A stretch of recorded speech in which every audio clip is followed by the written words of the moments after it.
सक के हाथ जोड़ लिए, सक से निवेदन कर लिया कि हमारा ये काम कर दो, नहीं हो रहा। सक दूर से मेहनत कर ली है, परिश्रम कर लिया है, परिश्रम तब भी जारी रखना। एक बेलपत्र, एक चावल का दाना, एक सफेद पुष्प, एक शमी का पत्ता, एक छोटी सी दुर्वा। दुर्वा जानते हो सब लोग, जमीन पर दूब लगी रहती है, दुर्वा, दूब, एक दुर्वा। वो दुर्वा में, वो जो दुर्वा होती है, कोई कोई दुर्वा एक डंडी की होती है। दुर्वा में बस इतना ध्यान रखना कि दुर्वा एक रहे और उसमें से 2 पत्तियां निकली हुई है। देखिए ना, आप लोगों ने पहले बोला, जम के बोला, देखा है ना, दुर्वा एक हो और 2 पत्ती की, एक ही कहलाए। 2 पत्ती निकली हुई दुर्वा एक, एक श्वेत पुष्प, शमी का पत्ता, बेलपत्र, चावल का एक दाना। एकांत में कोई शिव मंदिर हो, अगर मंदिर ना हो तो एक छोटा सा पार्थिव शिवलिंग का निर्माण किसी पेड़ के नीचे एकांत में जाकर पूजन कर कर, आराधना कर कर, घी का दीप लगाकर, एक एक सामग्री शिव जी पर अपने मन की कामना कर कर समर्पित करना प्रारंभ कर दीजिए। शुरुआत दुर्वा से कर लो। दुर्वा के बाद में श्वेत पुष्प, शमी का पत्ता, चावल का दाना और बेलपत्री सबसे आखिरी बाबा को समर्पित कर कर, हृदय से प्रार्थना कर कर, बाबा से निवेदन कर कर, दीप अगर मंदिर में कर रहे हो तो दीप ठंडा होने का इंतजार मत करना। अगर पैर के नीचे एकांत में शिवलिंग का निर्माण कर कर पूजन कर रहे हो तो दीप ठंडे होने का इंतजार करना। दीप ठंडा हो जाए तब भगवान शिव को ले जाकर विसर्जन करना। जो एक बेलपत्री है बस उसको घर लेकर आना, बाकी का सब विसर्जन कर कर आना। मेरा एकांतेश्वर महादेव उस कार्य में सफलता प्रदान कर। एकांतेश्वर महादेव तुम रुका जी कर रहे माता पार्वती, आप शिव जी की आराधना करो, मना नहीं, पर शंकर की आराधना में कीर्ति को, वैभव को पीछे छोड़। एकांत में बैठा हुआ महादेव, एकांतेश्वर महादेव की मूर्ता ये कहती है, महत्वता ये कहती है कि आप अपने अहंकार से दूर हो जाओ, अहम से दूर होकर मेरे करीब में आओगे तो तुम्हें खाली नहीं रखूंगा, झोली भर कर ही भेजूंगा। वो एकांतेश्वर। बीमारी डॉक्टर का पीछे ही नहीं छूट रहा हो तो शिव महापुराण, विष्णु पुराण और स्कंद पुराण ने जो पुरुषोत्तम कथाओं का वर्णन दिया गया है, एक आटे का दिया था, उसमें 4 व्यक्ति, आटे के दिए में 4 व्यक्ति रखे, तिल्ली का तेल डाल ले, थोड़ा सा उसमें सरसों का तेल डाले, मार घर के बाहर, अर्थात घर के अंदर के बाहर जो चौखट होती, चौखट से थोड़ा सा बाहर, बिल्कुल चौखट नहीं बैठना, थोड़ा सा बाहर। शाम के 6 से 6:30 के बीच में 21 बार जो व्यक्ति बीमार रहता है उसके सिर से नीचे की ओर श्री नरसिंह भगवान का स्मरण करता। जिस तिथि को उतारा कर रहे हो उस तिथि का नाम लेकर, जो व्यक्ति का उतारा कर रहे हो उसका नाम और गोत्र लेकर 21 बार जो उतार कर उस दिए को घर के ही चौखट पर रख देता है, उस व्यक्ति की बीमारी छूट जाती है महाराज, वो रोगीला नहीं रहती।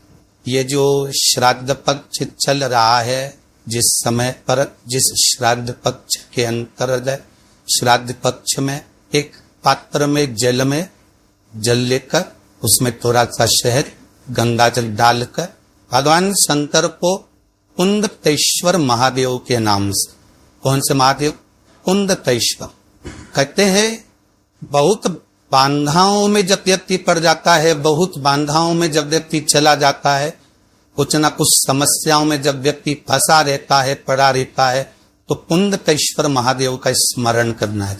कोई काम अटक रहा है, शहद जल के पात्र में डालिए और थोड़ा सा गंगा जल डालकर इसी श्राद्ध पक्ष में किसी भी दिन जब तुम्हारा मन पड़े तब शंकर जी को समर्पित कर कर, पर साथ में एक ही लोटा पानी ही कलश जल का अलग से लेकर जाओ। जब शहद का जल शंकर जी को समर्पित कर दो, उसके बाद सादा जल शंकर जी को अवश्य समर्पित कर रखी। शहद का जल बांधाओं हर लेता है, बांधा को हर।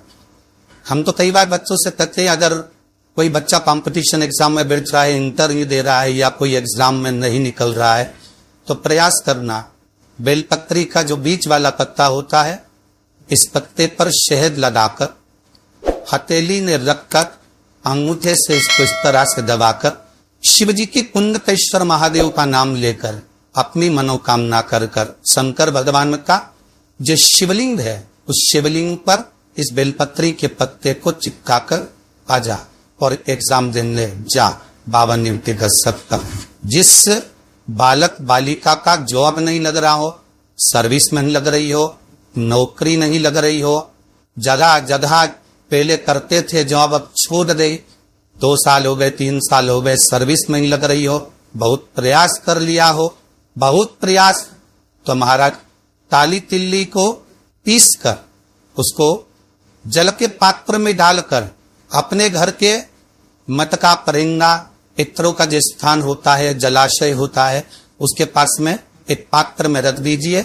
बेलपत्री या बट का पेड़ या पीपल का पेड़, इस वृक्ष के नीचे एक रात्रि तक रखे रहने के बाद में दूसरे दिन अपनी कामना करता है, जिनका जॉब नहीं लग रहा, सर्विस नहीं लग रही, नौकरी नहीं लग रही या कहीं उलझने उत्पन्न हो रही है, उस व्यक्ति को हाथ में ले जाकर उस पात्र का जल, 3 वृक्ष पितरों के तुल्य हैं। कल की कथा में कहा था, पहला बेलपत्री का, दूसरा पीपल का, तीसरा बदकल, ये 3 पितरों के तुल्य है। इन 3 में से किसी भी वृक्ष के नीचे उस काली तिल के जल को समर्पित कर दीजिए महाराज।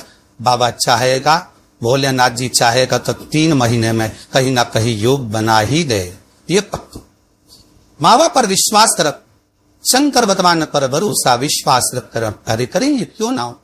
और मेरा बहुओं से निवेदन है, बेटियों से निवेदन है, माताओं से निवेदन है, मान लो आपको कोई ब्राह्मण देवता ने कहा कहीं कि आपके यहाँ पितृ दोष है, आपको कह दिया कि पितृ दोष है, तो आपको घबराना नहीं है कि महाराज जी मुझे क्या करना पड़ेगा। पितृ दोष है, ये चावल का खाना घर में से लीजिए, हथेली पर रखिए, पानी का जो मटका होता है, हंडा होता है, पानी का जो मटका है, हंडा है, जाकर रसोई घर में तुम पानी दबीते हो और वो उस हंडे के पास में, मरबे के पास में उस चावल के दाने को लेकर जाइए, अपने पितरों का स्मरण कर सोधा रोधा रोधा रोधा रोधा 5 बार बोल कर संतर बारबा ने कही शिवलिंग कर कर, तुम्हारे घर में शिवलिंग हो तो घर में, और अगर मंदिर में शिवलिंग हो तो मंदिर में, वो चावल कोई दाने वो चढ़ा रंजिए थे, ऐसा भी प्रदोष हो जाता समाप्त हो।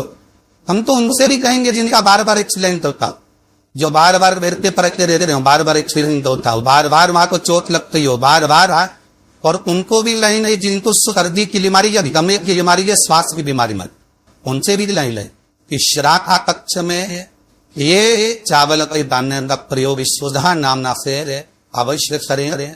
चलने में यम नहीं भराई लाई, श्वास नहीं भराई लाई, और दूसरा जो सर्दी का जिसको कोटा होता है, बार बार का सर्दी हो जाती है, निमोनिया हो जाता है, कफ बना रहा हूं, उनके लिए स्वधा नामना का स्मरण, स्वधा नामना स्मरण। जितने लोग कथा सुन रहे हैं आस्था चल कर पंडाल लाने फेसबुक यूट्यूब पर, तर्पण शिव महापुराण में इस नाम का उच्चारण 5 बार लोगों को करना है। यशोदा दक्ष प्रजापति की बेटी है और पवित्रों की धर्म पत्नी है। इस पितरों की धर्म पत्नी श्रद्धा का नाम लेने से अगर हमने गंगा गोबरी नहीं दाया, जो गोबर होता है गंगा, उसको जलाकर अगर धूप नहीं दी हो या किसी ब्राह्मण को भोजन आदि नहीं कराया हो या तिलांजलि दर्पण नहीं करा हो, पिंड नहीं दिया हो, या श्राद्ध पक्ष में किसी को कोई दान ना करा हो तो उसका क्रोश ना लगे, उसके लिए ये तर्पण शिव महापुराण है। पितरों को धर्म भी स्वधा का नाम का स्मरण आप और हमको साफ पाने करना है। सभी लोग देवस्नाक्ष में बोलेंगे ये स्वधा स्वधा स्वधा स्वधा स्वधा, बस ये की पाठ कर चारिनाथ में पितरों की धर्म पत्नी स्वधा का करा है। जिस समय पितर लोक से आर्यमा देव के साथ में हमारे यहाँ पर आते हैं,